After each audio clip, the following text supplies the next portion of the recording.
As we launch into the early days of 2022, I know an awful lot of people who are really happy that 21 is behind us. And most people would describe that as one of the worst years in history, forever, for most people. But our guest today would probably have a slightly different opinion, because I got to think 2021 for James Piot is going to be an awful hard year to top, career-wise and golf-wise and just life-wise. So I'm really thankful he's taken a few minutes. He's literally sitting in a golf cart as we're talking. And I just want to kind of catch people up on what the world of JP has been like since the middle of last year. So how are you, man? I'm doing great. Thank you so much for having me on. I appreciate it. This is, a little off the record here, on a golf cart, just getting off the course here, but, happy to be on and talk about golf here. Well, I wanted to make sure that we weren't holding up a round. The last thing I want to do is contribute to slow play and get somebody yelling at you. So I'm glad you're off the course. If you could, I don't know, can you describe what last year was like for you in a nutshell? Yeah. I would call it a roller coaster of emotions looking back at it. Starting out the COVID pandemic and it just playing a spring season only for college golf, and it had a really solid spring season, honorable mention All-American, and made it to nationals on my own, which was awesome, but missed the cut there, missed the first two cuts of the summer and some big AM events, and kind of got right back on the horse after that, and had a good week at the Western Am, the Southern Am, and just rolled into the US Am. And from there, it's still tough to believe that event happened. And, I got some big things lined up this spring, but from there, just, trying to get better every day has been the goal since then. And, obviously super proud of what I accomplished, and just looking forward to what's to come. Well, we know the USM has this history to it and so much attached to it. And when you're getting ready to compete in it, I don't know if you're thinking about all of those ramifications and all the things that could happen. I would have to think that before the event, that sort of mindset might mess with you a little bit if you knew that it would involve Masters and it would involve, whatever, trips to the White House and being the Grand Marshal and parades and just all these silly things that just keep coming one after another. So when did it start to kick in for you after you won the AM that this was more than just another golf tournament? Oh man. Just instantly, just, my phone flooding with messages. Just the outreach of social media, people tweeting at me right away, Magic Johnson, Bryson DeChambeau. Just right away, it's like, holy crap, this is kind of a big deal, and, just the respect and that's not the best word, but just the support I've received from the Michigan community would be the best phrase. It has been phenomenal. And, it's still, like I said, I'll keep saying it until I die. I can't believe it happened. So, just for me, it's been phenomenal and enjoying the ride since it happened. And, no, it's a lot to process. I've been following you on socials, and it seems like the trophy is maybe your Siamese twin. You guys are attached at the hip. It's always with you as you go to different places. I'm curious what the most jaw-dropping moment has been to this point. What really got the goosebumps raised on your arms when it happened? Yeah, for me, that trophy, I think Coach Luban likes it more than I do, to be honest with you. He's the guy who's like, hey, let's take that thing with us wherever. At this point, I love it. It's cool to look at, but I'm a low-key guy. And whenever I have that thing in my hands, everyone's like, oh, what's that thing? And it draws some attention. So for me, the coolest moment after was being honored at the Michigan State football game and having that thing out there on the field with me and raising it up and everyone going nuts, and all the support from my buddies in the crowd and all that stuff. That was by far the coolest moment for me with the trophy. Yeah, as a Wolverine, that moment, I'm glad you had it, but that day is kind of, got a little different connotation in my mind. But yeah, how cool to have 75,000 people kind of going crazy for you. And then on the flip side of that coin, I remember on Thanksgiving morning, turning on, tradition is you turn on the parade to watch a little bit of it. And it was a miserable freezing rain day in Detroit. And I look and I see on the back of a convertible, James Piot with the truck. And I was like, man, he got a lot of good things out of this deal, but this one, he's got to be sitting there going, Please, no, I want out. Send me home. Get me out of here. So, I mean, the schedule's been very full though, right? It's been pretty much nonstop. Absolutely. I mean, it's slowed down a bit, thankfully, since tournament week. I mean, I remember tournament week. I'm like, oh my gosh, what's going on here? I got interviews from 8 a.m. to 1 p.m. I'm like, I just want to golf. That's my, the golf course is my happy place. As you can see, I'm on it right now. So I mean, it's slowed down a little bit, which is nice. But yeah, it definitely, it could be as busy as I want it to be. And for me, the hardest thing is saying no. I have a tough time doing that. So every advantage or opportunity, I'm like, yeah, let's do it. I'm all in. So for me right now, it's just making sure I spend that time on my golf game, because that's what got me to this point, and just keep working hard and keep going. Well, I'm glad you didn't say no to this invitation, but I'm wondering if there's come a time where somebody maybe has advised you, you know what, JP, put that phone on do not disturb this week and just go get away from it all. Has anybody worried about maybe burning out at all? Coach Luban's been phenomenal in helping me out and just managing everything. But I mean, as you know, this is something I love to do. I love talking to people. I love things like this. So for me, I've just enjoyed every second of it, which is awesome for me. It's a dream come true to be able to hop on things and just talk about golf in my life. So as far as getting burnt out, no, I mean, I'm in Florida right now too, which is nice. I would kind of lurk around. No one really knows who I am, which is nice. The first few weeks I was in Michigan after I won the AM, it's like, even at my home course, I'm hitting balls, people are like, hey, can I get a photo, can I get an autograph? I'm like, absolutely love to, but this is weird for me. You go from a college guy that's just low key, a good player, and people see the Michigan State bag and I'll get a comment once in a while, you play for Michigan State, and a small conversation to, oh my God, it's that guy in the range over there, won the AM. So it definitely changed. And I mean, just a few weeks ago, a couple weeks ago, I got to play with Ricky Fowler, and I was asking him, I'm like, dude, how do you deal with this, man? This is amazing to me. He's like, you get used to it. I'm like, oh, for me, it's still like the craziest thing ever that people are walking up to me saying, are you James Piot? So I'm just enjoying it for now. And, like I said, golf's the focus for me. Just keep getting better and stay humble.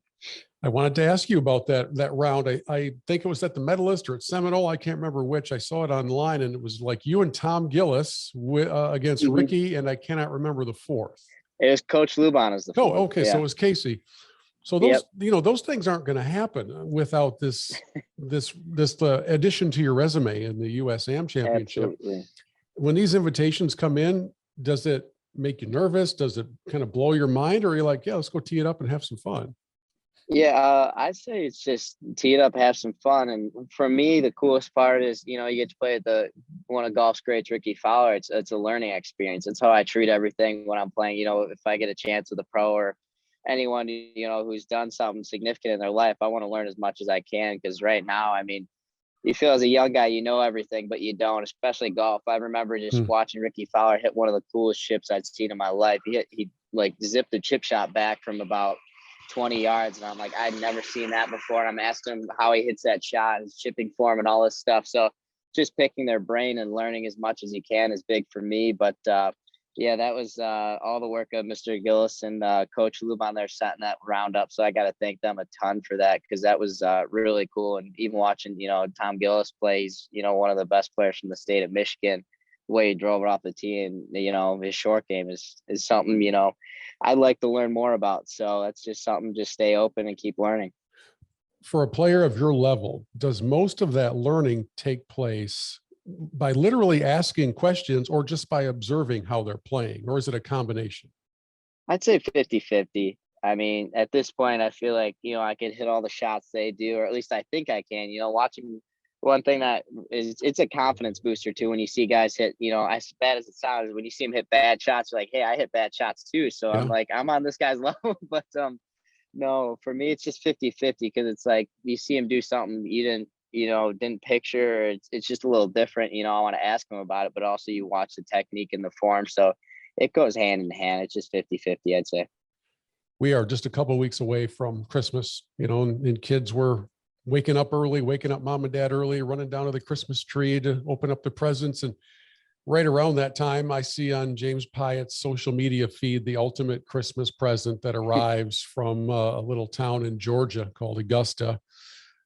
You got to walk us through the arrival of the invitation, the opening of it, what you did with it. I mean, I would think you're handling this thing like it's a Fabergé egg when you don't have any cups of coffee near the Augusta invitation. So take us back to the end of December and how special that was.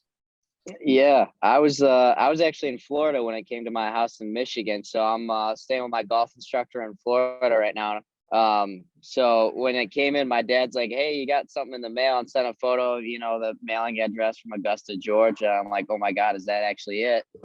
And he was nice enough to not open it up. He's like, "I'm gonna wait. I know this is yours." So, as much as he wanted to, he held off for me. And I got back 3 days after initially receiving it. So as you can imagine, this is the first time I was excited to come back to Michigan in the winter.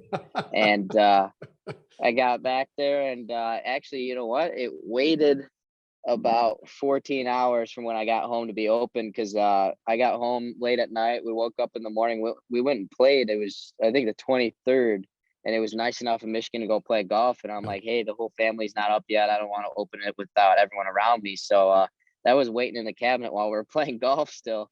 And finally got home and opened it up, and it was just like hands were shaking, coolest moment of my life. I'm like, "Oh my gosh, this is actually it." You see an envelope with your name on it from Augusta, Georgia. You're like, this is, I tell people I've already peaked in life. I'm going to play in the Masters. I got out there to play a month ago, and it's surreal. It's just the feeling of, extremely blessed to have this opportunity, and wouldn't be here without the support of everyone in my life. So the first thing I want to do is thank, my coaches and everyone who supported me and got me there. I got to say, your willpower to delay the gratification until everybody's up, that's pretty good, because I don't know many of us who wouldn't have sprinted through the front door and ripped that thing open, or carefully opened it, because you want to probably preserve it Yeah, forever. But yeah. I mean, is this common for you? Are you good at kind of holding off on the big stuff like that? Because that's a 14-hour delay would feel like 14 days to me. Yeah, yeah. I mean, it was hard, but just, for me mentally, it's all credit to my parents. And like I said, my coaches, everyone got me there, and I didn't want to open it without my parents, Yeah. being there to watch it happen, especially, my dad being the big time golfer he is and getting me into the game. I know he would he thought it was the coolest thing ever in the world too, seeing your son accomplish something so big. So it was phenomenal having my mom there by my side too. Number one supporter, always comes out to my tournaments. So it felt like it was more than just being about me playing in the Masters. Yeah. It's all their support and guidance that got me there. So it was kind of a no brainer to wait for the parents before I just ripped it open like Christmas morning. And I don't want to pry into family moments too much, but I got to think there's a few tears shed when that happens. You know what? I actually didn't cry. How about I dad, don't or know. how about mom or dad though? I don't know if mom or dad did. Like I said, they saw the invitation 3 days earlier. They didn't open it, thankfully, but I'm sure my dad was sitting in his office. He actually, even at the USM, funny story, when I made it to the finals, and you make it to the finals, it's pretty much in your head, I'm going to Augusta, and he had to walk off into the tree so the cameras wouldn't see him shedding a couple tears. So he Yeah. yeah, he does a good job holding it back, but obviously he's super proud of me, and as well as my mom. So it was the coolest moment in the world just having him there. So when you get the Masters invitation, I think everybody would love to know what your access to the club is. I mean, what are the Mhm. parameters? What are the limitations? What can you do? What can't you do? And why aren't you just there right now, every minute of every day? Yeah, so you get 5 practice rounds, or practice days, I should say. You could hang out there, hit balls, and do whatever for the whole day, but you get 5 of those before the week of the Masters, and you pretty much just use them at your will. Just call up the shop and say, "Hey, I'd like to play Saturday," or whatever. But so my plan's kind of to save them more toward tournament time, where the course is more tournament condition. Right now, this time of year, it's a little softer than you'd Right. see it on TV, and so right now, this hold back on playing Augusta is as hard as that is. We were lucky enough. We had a member invite us out. Me, Coach Luban, Coach Ellis, and his name's Mr. Jim Reinhart, had us out there, and Spartan Connection. So sorry to knock on your U of M people. I don't know how many are getting you out there, but None, Spartans. none. No, but Yeah, so we were lucky enough to spend 2 days out there, and just stepping foot out there the first time for me was like, oh my God, I made it. And going back to that phrase, I peaked in life. That's where I felt like I peaked in life right there, just stepping on the first tee of Augusta. You know, we see a few overhead shots of Augusta during non-tournament times of year, and it looks very, very different. What was the visual like? How similar was it to what you had always seen on television? I mean, on TV, I don't know how to describe it. It looks flat on Right, TV, and right. going out there in person, every iron shot you're adding or subtracting yards just because of the elevation, which was amazing to me. And some of the trees this time of year don't have their leaves on it and stuff like that, so it wasn't as green in the background as you see it, but the course is still green. It was overseed this time of year, so the grass is a little bit longer, and it's softer. So there were some shots as you see on TV where guys are just trying to keep it on the green. And I was able to hit like flop shots that spin up. So it was a bit of a different feel to the course, but Yeah. still, same layout. And it's a big boys course. That's how I describe it. You got to hit some.